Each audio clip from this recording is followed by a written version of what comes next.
masjid yang sudah terbengkalai lah istilahnya. Alhamdulillah sekarang pembangunannya kesat, jemaah taklimnya hidup, kegiatan-kegiatan pemuda masjidnya hidup. Kalau saya pemirsa kerap memanggil beliau ini Uwes. Apa Uwes? Kalau di Pekanbaru kita punya UAS, Ustadz Abdul Somad. Di Padang kita juga punya UAS, Ustadz Ed Samsurdi. Bisa aja, bisa.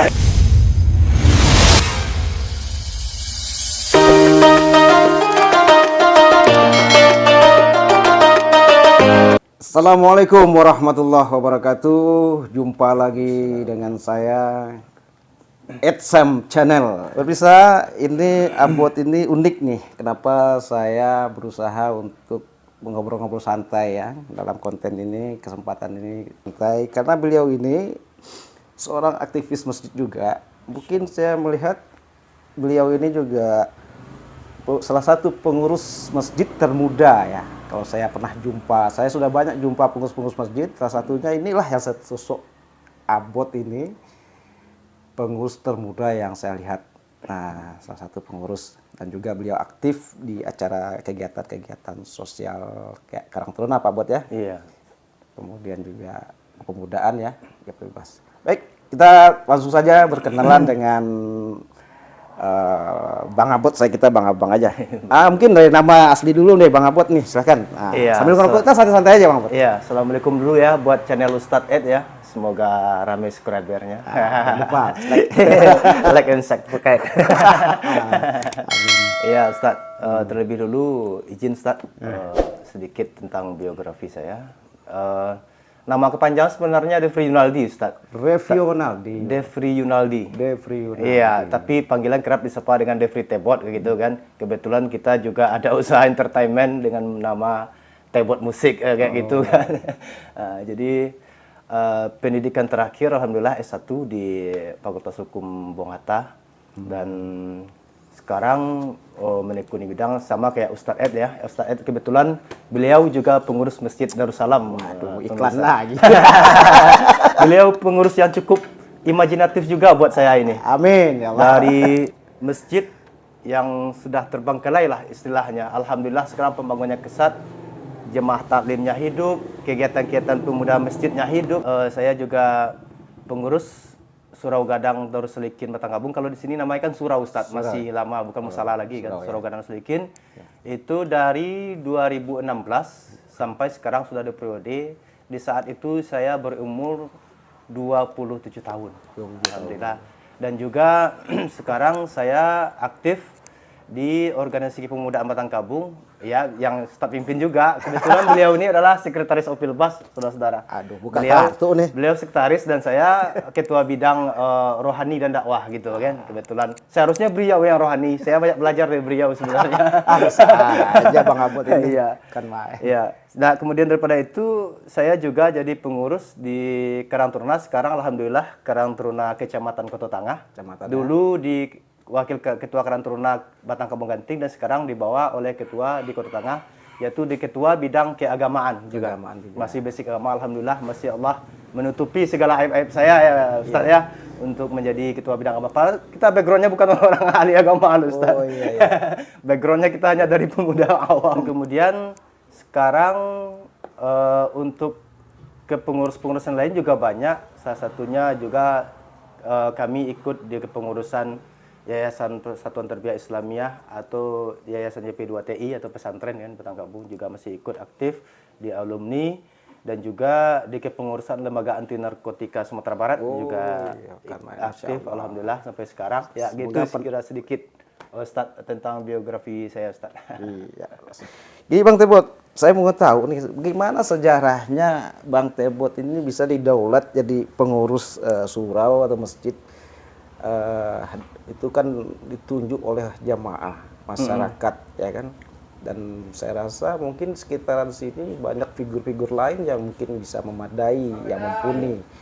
Kok lebih Bang Tebot terpilih atau apa, gimana tuh? Bisa ceritakan sejarahnya, kronologinya gitu sampai mau, dan ya, biasanya orang nggak mau pusing. Seperti itu susah apa Bang Tebot? Iya. Gini sedikit pengalaman saya ya Ustadz ya, sedikit bercerita. Dahulu saya tidak mengenal apa namanya pengurusan sosial ini itulah semacam kayak kayak nggak peduli anti sosial lah gitu Ustaz ya.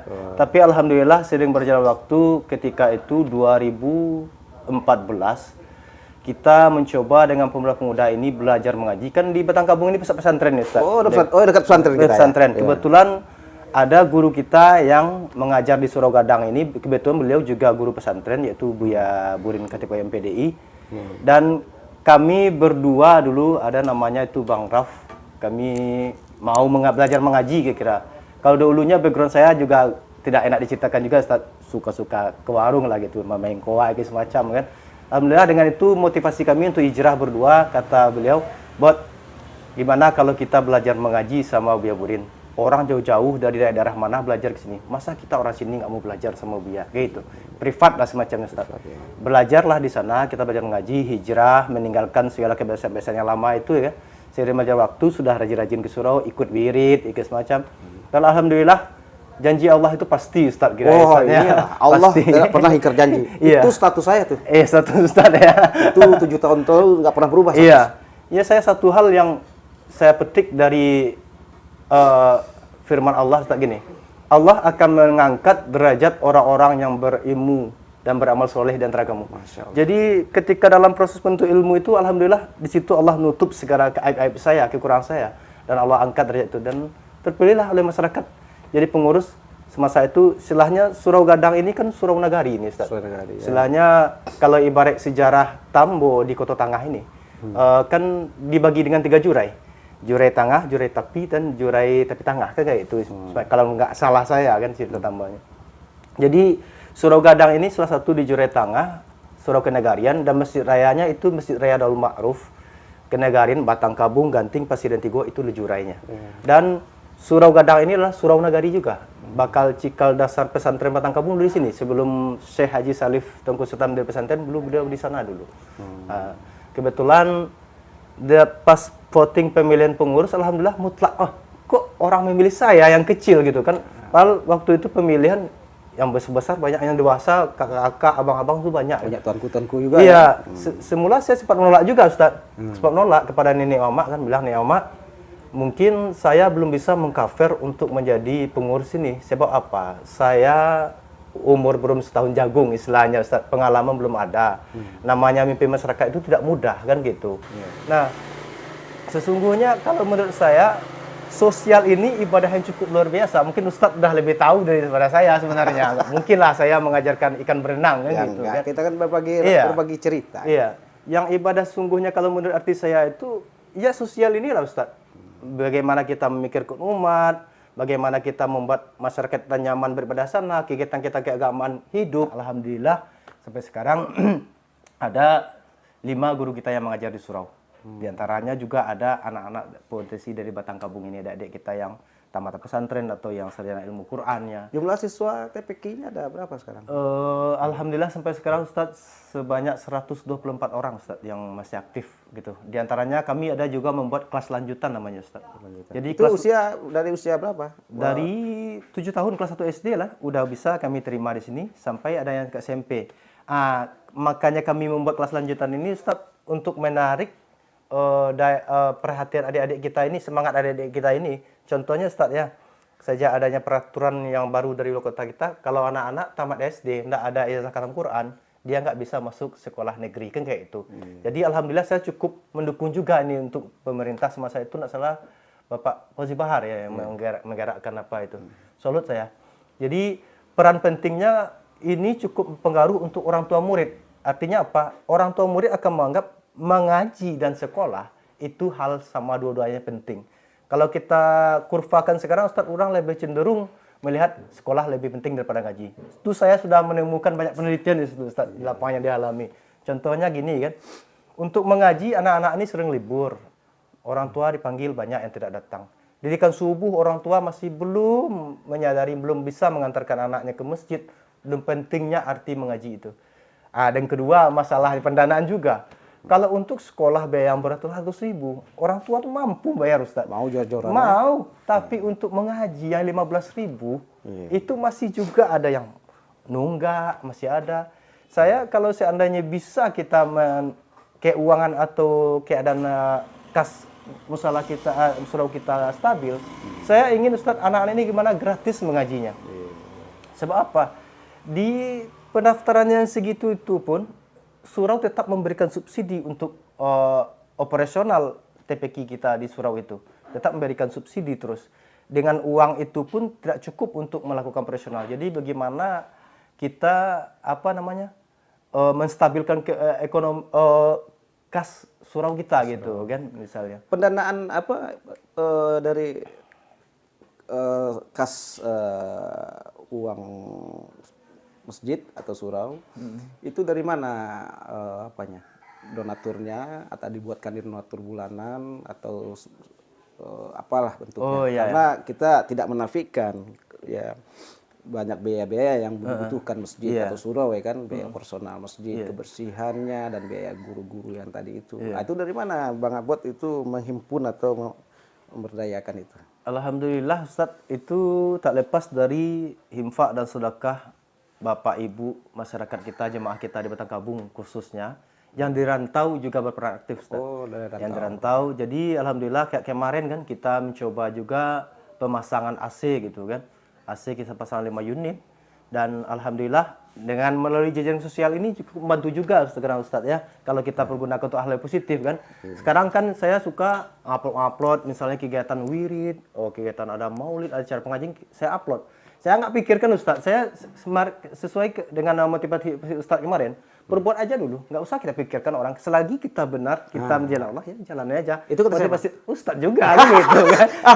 buka coki nih pemirsa. Ngapain harus malu-malu gitu kan? Ngapain malu? Biarlah orang kata apa, pamer, ria, biarkanlah. Teruskan niat yang penting. Teruskan niat yang penting. Saya tujuannya untuk mengupload kegiatan mengaji, kegiatan wirid, bukan berarti saya berbangga diri, bukan. Insya Allah sampai sekarang saya tidak pernah merasa begitu gitu kan. Tujuannya untuk mengasih kabar saudara kita yang dirantau kan. Misalnya surau kita membutuhkan ini sekarang. Itu terbuka. Jadi dengan kegiatan kita aktif, kelihatan sama yang di rantau-rantau, jemaah kita yang jauh dari Batang Kabung contohnya, mereka masih tergugah hatinya untuk menyalurkan infaknya biarlah surau-surau kita membutuhkan, kegiatannya jalan kan, itu sebenarnya untuk memotivasi sebenarnya. Dan alhamdulillah kami di Surau Gadang ini juga membuka pengajian untuk pemuda-pemudi Ustaz. Pemuda-pemudi. Iya, pemuda-pemudi kita mengaji. Ada taklim rutin ya? Ada rutin taklim dari ibu-ibunya Majelis Taklim juga ada. Majelis Taklim ada. Iya, tetap sekalian program masjidnya. Programnya Majelis Taklim kita juga aktif. Ibu-ibu Taklim ada sekitar 50 orang lebih gitu kan. Alhamdulillah kemarin beliau-beliau tuh juga udah safari dakwah, wisata religi gitu kan. Bersama Buya pimpinan kan, Buya Burin kemarin ke seluruh makam-makam ulama-ulama kita yang ada di Sumatera Barat khususnya. Tiap tahun beliau tetap membuatkan safari dakwah gitu kan. Jadi kegiatan rutinnya setiap hari Jumat setelah salat asar beliau mengaji fikih juga dengan Buya Burin. Asmaul Husna yang dilontarkan oleh Bapak Fauzi Bahar dulu ya. Sekarang Asmaul Husna hidup. Pengajian fikihnya juga hidup sekarang kan. Begitu juga dengan pemudanya Ustaz Muda-Mudi. Jadi kami tetap bagi pemirsa yang ingin bergabung ngaji di Surau Gadang boleh juga, tidak terbatas hanya orang Batang Kabung dan sekitarnya, tidak. Semuanya bebas ikut budaya hijrah istilahnya. Kami istilahnya sama-sama belajar, kita gali kembali bagaimana kita sholat, apa itu sholat, kita gali di rukunnya dulu kan. Kan sekarang kalau kita lihat Ustaz, banyak kan pemuda-pemuda kita yang sholat tapi tidak tahu dengan apa yang rukun sholat, apa yang batalkan sholat, ya kan? Kan sia-sia amalannya. Jadi itu yang kita gali di fikih. Kita tidak ngaji yang macam-macam. Karena sekarang kan banyak ngaji itu, ini aliran sesat nih, ini aliran apa nih, kan banyak asumsi kayak gitu Ustaz. Saya juga prihatin nih Bang Abot ya. Justru kondisi kekinian ini ya dogmanya itu ya seolah-olah begini, orang ini takut belajar agama sekarang. Iya. Nah, jadi bagaimana tuh menurut Bang Abot dalam hal ini kondisi kekinian ini dengan isu-isu Islam ini selalu didiskreditkan, terpojokkan. Kalau ada apa-apa dibilang selalu Islam jadi masalah. Padahal Islam itu tak pernah mengajarkan yang tidak-tidak, apa teroris lah, nggak ada itu bab atau fikih teroris, tidak ada. Ya, nggak ada kitab yang mengajarkan ya namanya Islam itu rahmatan agama yang rahmatan fil alamin, ya kan? Rahmat untuk semesta alam. Nah, sangat sedih. Saya secara pribadi pun sedih mendengarnya ya kondisi kekinian ini. Ya, menurut Abot gimana kita untuk mensiasati, membentengi generasi muda kita, kemudian anak-anak kita, warga kita untuk kembali cinta dengan agama, istiqomah menjalankan syariat Allah yang ditentukan Allah. Bagaimana kita menstabilkan iman mereka ini? Apa kira-kira kiat-kiat atau ide-ide yang harus sebagai pengurus umat, pengurus masjid, mungkin ada program apa gitu yang... Mungkin kekhawatiran Ustadz juga itu kekhawatiran kita juga ya. Kekhawatiran kita bersama? Bersama ya, sama-sama. Ya bagaimana satu kecemasan dalam beragama gitu kan. Bagaimana kita merubah stigma yang ada di masyarakat itu tentang fobia dalam beragama seperti itu fobia, ya Ustadz ya. Fobia, Ibaratkan kalau kita sebagai pengurus surau, pengurus masjid Ustadz, ibarat petuah Minang kan, gadang air di batang air, pematang sawah dan di petinggi. Kan seperti itu Ustadz. Artinya apa? Arus modernisasi ini kita tidak bisa membendung lagi Ustadz. Betul, Jadi langkah sekarangnya apa? Kita mundur selangkah. Mundurnya apa? Pematang sawah di petinggi. Supaya kita jangan terbawa arus, setidaknya membentengi diri kita, kerabat kita, keluarga kita, orang-orang terdekat kita yang kita rangkul. Kan seperti itu. Nah, salah satu program dengan cara kita meninggikan pematang sawah tadi, supaya kita tidak terbawa oleh arus modernisasi tadi. Seharusnya kan kita yang mengendalikan arus. Karena arus ini tidak bisa lagi kita bendung. Tidak bisa gitu kan. Mungkin kebanyakan yang memikirkan seperti itu hanya segelintir gitu Ustadz. Sebab sudah banyak yang terbawa oleh arus tadi itu kan. Apalagi generasi-generasi muda kita. Seperti di Minang kita cukup dengan adat Basandi Sarak, Sarak Basandi Kitabullah. Nah sekarang ada anak muda-muda kita banyak yang tidak tahu dengan apa itu adat Basandi Sarak. Gitu Ustadz. Jadi salah satunya kalau menurut saya kita hidupkan kegiatan-kegiatan yang bersifat religi, yang membawa adat, yang membawa agama. Salah satunya contoh seperti Maulid Nabi Ustaz. Ada acara ini pemirsa. Ini unik nih di surau beliau ini nih. Setiap acara Maulid mereka beliau warga di sini jamaahnya itu balamang ya. Itu balamang udah hal yang agak langka di Minang ini, khususnya di Kota Padang. Terus kami ini di Kota Padang. Coba bisa silakan Bang Pot diuraikan. Ya, itu awalnya begini dulu Ustadz. Semasa tahun-tahun 80-90-an, saya masih kecil, di Batang Kabung ini adatnya cukup luar biasa Ustadz. Waktu itu Buya pendiri pesantren, Buya Syekh Haji Salih Tuanku Sultan, Buya Syekh Haji Imam Lana masih hidup. Itu tentramnya bukan main di sini Ustadz. Masih saya kecil itu. Tapi setelah beliau yang berdua ini berpulang, itu artinya tonggak-tonggak yang kokoh itu mulai hancur, mulai roboh Ustaz. Mungkin karena apa ya? Tidak ada lagi figur yang mungkin belum ada. Figur ada mungkin implementasinya tidak seperti yang beliau lakukan. Nggak bisa jadi contoh. Seharusnya kita tetap membawa seperti apa dulu beliau memimpin, seperti itu juga kita hendaknya menerapkan apa pemimpin-pemimpin beliau itu seperti itu misalnya kan. Mungkin ya kembali ke masyarakatnya sendiri lah gitu kan, sebab kita sekarang udah bercampur-campur semua, mungkin juga pengaruh zaman modernisasi kita ini kan. Jadi kalau menurut saya dengan kegiatan-kegiatan agama tadi kita bisalah membenteng generasi muda kita. Dulu pertama mendirikan Maulid itu Ustadz, setelah sekian lama tidak ada melamang, kegiatan Maulid tetap ada, misalnya hanya sebatas ceramah, nanti malamnya orang siap naik gitu kan, tuh masih ada sampai sekarang itu. Semua swadaya itu ya biayanya. Iya, swadaya dari masyarakat semua itu Ustaz. Gotong royong ya? Iya, gotong royong. Kita masih memasang tabi, ada itu masih kita pakai. Tabi ya. Tabi ya, kayak memakai tabi itu. Kita masih pakai. Ada ransiaknya katik-katik tim ahli zikir kami yang membacakan Sarafal Anam gitu Ustaz. Ya. Tapi yang malamang ini udah hilang. Semasa kami dipercayakan menjadi pengurus surau bersama kawan-kawan pengurus yang lain, kita coba musyawarahkan gimana kita hidupkan budaya malamang. Oke. Tahun pertama membuat itu agak sulit juga langkahnya Ustaz. Ibaratnya bicara orang awak menarang-narangi jalan tuh kayak payah gitu. Kata-kata. Dan tahun kedua alhamdulillah antusias masyarakat kita luar biasa. Sebelum pas hari Maulid tiba, pengurus, gimana kalau kita buat malamang lagi? Oke, Bu. Oke, Mak. Mantap. Kalau seandainya jadi di Surau Gadang kita Maulid, saya bersedekah 1 ekor sapi. Alhamdulillah Ustaz, kita masak-masak kan. Dan kita juga mengundang seluruh masjid-masjid musala yang di bawah nama PPMTI Batang Kabung lah gitu kan, yang murid-murid Buya Batang Kabung gitu kan. Kita undang-undang aja untuk silaturahmi, nanti dia Buya-Buya itu datang juga dengan jemaahnya ke sini kan. Sampai sekarang alhamdulillah sudah 5 kali kita membuat itu Ustaz, acara Malamang itu ya kan. Itu tiap tahun ya, hampir tiap tahun ya. Untuk tahun insya Allah ini kita harapkan nanti ya Ustaz ya, untuk buat generasi penerus kita di Surogadang, buat penerus kita, buat generasi yang di bawah kita misalnya, marilah kita jadikan ini sebagai budaya kita. Sebab Melamang itu filosofinya cukup dalam itu. Banyak ya. Banyak filosofinya dari Minang. Kalau kita mau belajar sejarah atau Tambo di Minangkabau ini, cukup luar biasa juga itu Melamang. Iya. Emang gini Bang Abot, kalau kita bicara adat istiadat itu memang tidak bisa terlepaskan dari kebiasaan masyarakat kemudian dengan kegiatan kita beragama. Jadi apalagi kita orang Minang ini dengan sebuah slogannya adat bersandi syarak, syarak bersandi kitabullah. Ya kan? Jadi harus seiring sejalan, seirama ya Bang Abot. Jadi saya cukup simpati juga, terinspirasi juga ini dengan ragam kebudayaan yang dikolaborasikan, dikemas untuk acara-acara keagamaan seperti Maulid dan lain-lainnya, Melamang dan khatam Quran ya kan juga dirayakan ya. Dirayakan. Masya Allah. Ini patut dicontoh nih pemirsa, khususnya warga Kota Padang sekitarnya. Di adat kita ini Minang ini udah mulai terkikiskan oleh zaman dan waktu ya.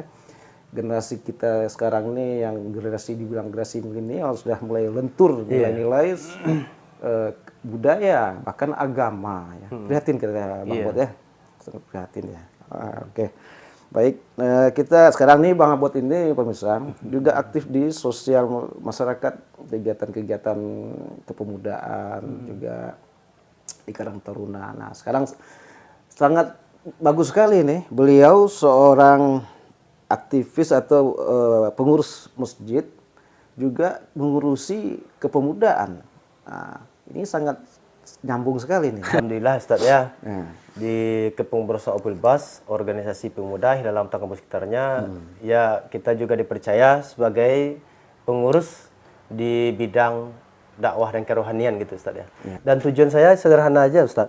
Kita bagaimana organisasi kita ini, kita bisa mewadahi pemuda-pemudi kita untuk lebih giat dalam sosial kemasyarakatan, baik dalam bidang struktural atau bidang apapun misalnya kita fasilitasi. Jadi bagaimana kita lebih menghidupkan kegiatan-kegiatan keagamaan di bidang kepemudaan ini Ustaz.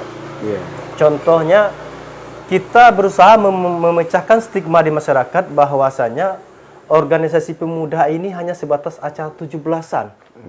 Contoh, maaf, bukan saya menyudutkan satu pihak. Sekarang kita lihat organisasi-organisasi di kampung itu hanya membuat acara organ-organ tunggal. Kayak maaf sekarang ya Ustaz ya, banyak hal-hal yang kayak gitu. Saya sebenarnya juga pelaku usaha organ tunggal Ustaz gini kan. Tapi kita memfilter gitu. Kita organ tunggal kita tidak memakai yang vulgar, hanya sebatas hiburan, untuk hiburan kesenian gitu kan. Juga ada mengurus semacam kayak gambus misalnya. Ada juga saya itu. Saya juga ikut. Tapi seni ini apabila dilakukan dengan hal yang positif Ustaz, dia akan membuat nyaman. Jadi yang tidak membuat nyaman itu dari seni itu apa? Yang merusak seni itu sendiri gitu kan. Kan dunia tarik suara semacam organ tunggal itu kan sebenarnya hiburan. Tapi kita jadikanlah dengan hal yang positif. Nah, di pemuda kita itu berusaha kita robah kan, seperti kesepakatan kita Ustaz ini kan. Bagaimana caranya kita tetap membuat kegiatan-kegiatan pemuda, contoh hiburan untuk pemuda. Kita tidak melarang, organ tunggal silakan. Tapi kita isi basicnya dengan pendidikan, dakwah. Kita isi dengan sosial. Contohnya kita tampilkan pas malam kayak acara kita kemarin isi dengan tokoh adat, kita mengundang Mak Katik gitu kan, ceramah adat oleh Mak Katik, kita undang seluruh lapisan masyarakat dari nenek mama, kita undang semua RT RW, kita undang, kita datangkan Mak Katik, kita tampilkan kesenian adik-adik kita yang kita latih mingguan-mingguan ini kan, contohnya kayak tari pasambahan, kayak tari payung adik-adik kita, kayak dai ciliknya, kayak korinya kita tampilkan semua di malam itu. Kita buat semacam pagelaran lah gitu kan. Karya-karya seni pemuda kita yang membuat kerajinan kita tampilkan semua. Jadi kan kita isi kekosongan itu dengan hal-hal yang bersifat mendidik gitu Ustaz. Jadi nanti setelah kita acara, ya silakan. Yang pengen nyanyi silakan. Tapi kita hindari acara mabuk-mabuknya. Kita bendung dulu, gitu kan. Kita wadahi aja dengan hal-hal positif. Dengan sendirinya, hal-hal yang negatif itu kan menghindar dengan sendirinya, kan gitu, Ustaz kan.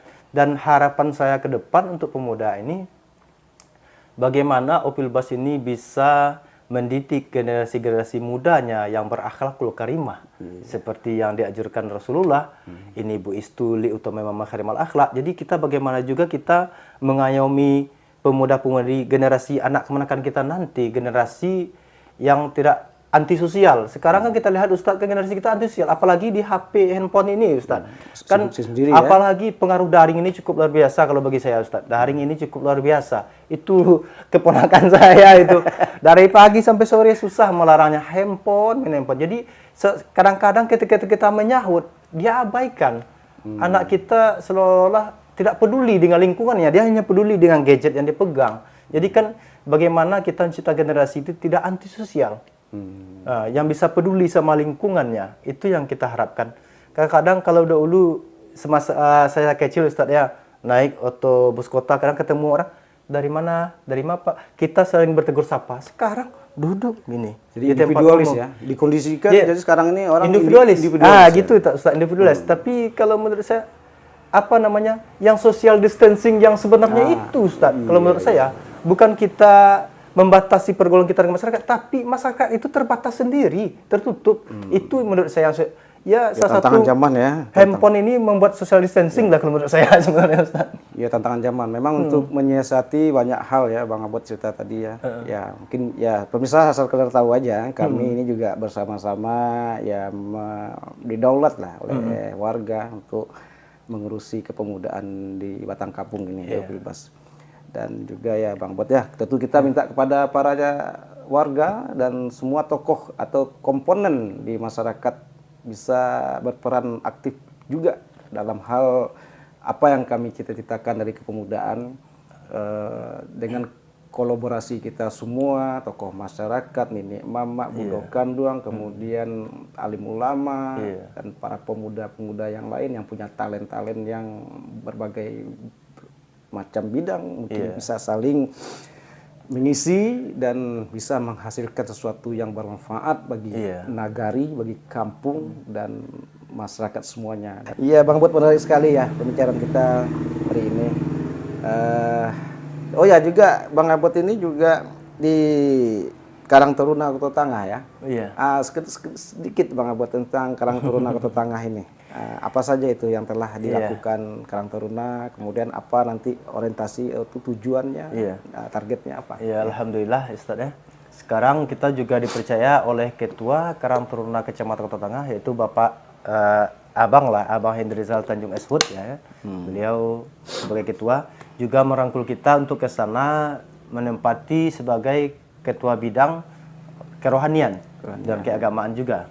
Dan alhamdulillah kita sudah kurang lebih sekitar 8 bulan lah baru dilantik Ustaz ya. Baru dilantik, kemudian baru, dan sekarang kita sedang menyusun program-program atau salah satunya program dari bidang keagamaan Karang Taruna Kota Tangah. Kita itu, saya itu terinspirasi dari gebrakan Ustaz Ed loh. Apa tuh? Sudah saya bilang kemarin tuh sama Bang Tanjung, Bang, kalau kita buat seandainya seperti gebrakan di Daid itu gimana Bang? Bagus itu, mantap. Kebetulan waktu itu kita ngobdar lah kira-kira kan, ngomong berdua. Jadi saya bawa program Ustaz Ed ini ke sana, itu satunya programnya. Gerakan Calengan 2000 sehari. Gerakan infak. Jadi kita buat itu namanya Gerbu Emas, gerakan 1000 empati masyarakat, gitu kan.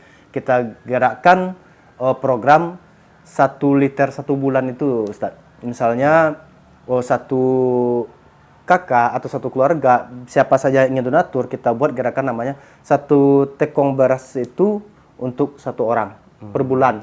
Dan gerakan 2.000 sehari. Kalau kita buat 1.000 namanya, Ustaz. Gerakan 1.000 sehari saja supaya masyarakat tak terbebani. Sebab itu kan juga kita termasuk dalam infak sedekah kan kayak gitu kan. Jadi nanti ada tim kita yang mengumpulkan semuanya, ngumpul data. Nanti kita awalnya kita data dulu setidaknya kepada seluruh anggota Karang Taruna, terkhususnya di bidang kerohanian, kita minta untuk merangkul karib kerabat saudara terdekatnya. Daftar orang yang pengen berinfak di Karang Taruna ya, di Karang Taruna Peduli gitu kan. Siapa yang mau, nanti kita minta nomor handphonenya, alamatnya, nanti ada tim kita nanti yang menjemput Ustadz tiap bulannya. Jadi per bulan nanti celengannya kita buka, gerakan 1 tekong berasnya kita ambil gitu kan. Nanti akan kita salurkan kepada saudara-saudara kita yang membutuhkan, terkhususnya di Kecamatan Kota Tangah. Dan kayak kemarin alhamdulillah udah beberapa kami jalan, kayak ada korban kebakaran waktu Lubuk Baya sudah kita bantu juga. Ada korban waktu kebanjiran kemarin alhamdulillah kita salurkan juga logistik semampu kita gitu kan. Kayak di bulan Ramadan kita membuat kegiatan kemarin bersama kawan-kawan Karang Taruna, bersama ketua juga membuat sumbang Quran untuk masjid musala yang butuh Quran. Sekarang kita juga prihatin Ustaz. Sebenarnya kalau kita mau terjun ke lapangan, masih banyak PR-PR yang harus kita kerjakan sebenarnya Ustaz. Tapi karena kita telah sibuk dengan kegiatan kita saja, kita hanya sibuk dengan handphone kita, sungguhnya di saat itu kita tidak melihat pelosok-pelosok kita atau yang terdekat kita yang membutuhkan Ustaz. Kayak kemarin kami memberikan bantuan misalnya sumbang Quran, masih juga ada juga atau musala atau surau kita di Kota Tangah ini Ustaz yang membutuhkan bantuan Al-Quran, yang membutuhkan untuk pembangunannya, masih banyak itu Ustaz. Mungkin itulah tugas kita ke depan ya, untuk bagaimana kita menghidupkan kembali rumah-rumah Allah ini. Sebab masjid dan musala itu adalah punya kita semua, bukan punya masyarakat di suatu negeri aja. Selagi kita umat Islam, itu adalah punya kita bersama. Muslimin, jadi kewajiban kita untuk menghidupkan, mensyiarkannya. Begitu menurut semua, saya. Nggak hanya pengurus nggak ya. hanya pengurus. Bagus sekali. Menarik sekali pemirsa. Juga ada tadi beliau ini juga seorang entertain ya, punya apa namanya musiknya apa? Organ tunggal. Organ tunggal ya. Jadi sekalian iklan juga nih, sekalian juga promosi nih pemirsa. Cukup menarik pemirsa, hari ini saya berkesempatan bisa berbincang dengan, boleh dikatakan pengurus masjid termuda ini yang pernah saya temukan. Mungkin di Kota Padang, mungkin walau-walam nih. Ya biasa pengurus itu tua-tua, yang pensiunan, pensiun ya kan. Ya alhamdulillah kemarin waktu pas 2016 itu kata pengurus BKS Kota Padang, memang begitu Ustaz. Ya gitu ya. Termuda kan. Nah, pengurus masjid termuda di Kota Padang. Nah, cuman saya ingin tahu udah keluarga nih apa Bang Abot? Alhamdulillah sampai sekarang masih sendiri. Nah, ini juga ini promosi nih bagi akhwat-akhwat ya, barangkali ada minat ini nih.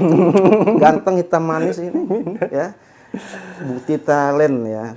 Ini sayang nih. Kalau saya perempuan saya juga mau ini. Cuma sayang saya laki-laki nggak mungkin jeruk makan jeruk. Tapi kalau Ustaz perempuan saya juga nggak mau. Ustaz udah tua masalahnya. Iya. Nah, jangan jeruk sampai makan jeruk ya. Ya, ini buat pemirsa juga penonton ini. Minangkabau ini identik dengan LGBT-nya nih, waspada. Nah, mohon ini PR kami juga, PR kita semua, PR ya para tokoh-tokoh yang berkompeten juga pemerintah setempat daerah semuanya. Itu PR Ustadz juga itu sebagai sekretaris kepemudaan itu. Salah satunya Ustadz sekarang kan kayak di Batangkabau ini kan banyak kontrakan-kontrakan. Orang-orang yang datang dari luar Batangkabung yang tinggal di sini itu harus kita sweeping juga, maksudnya artinya harus kita data juga itu Ustadz. Iya.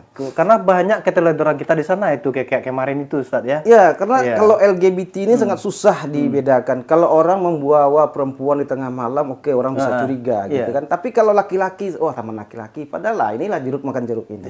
Susah kita untuk mendeteksinya gitu loh. Nah, ini suatu hal yang sangat pelik yang harus kita pecahkan bersama ya Bang Abot ya. Iya.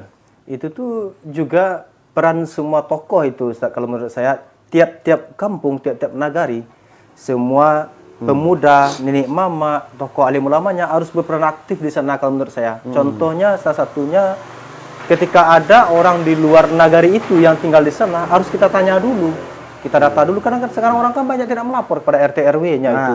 Itulah ya.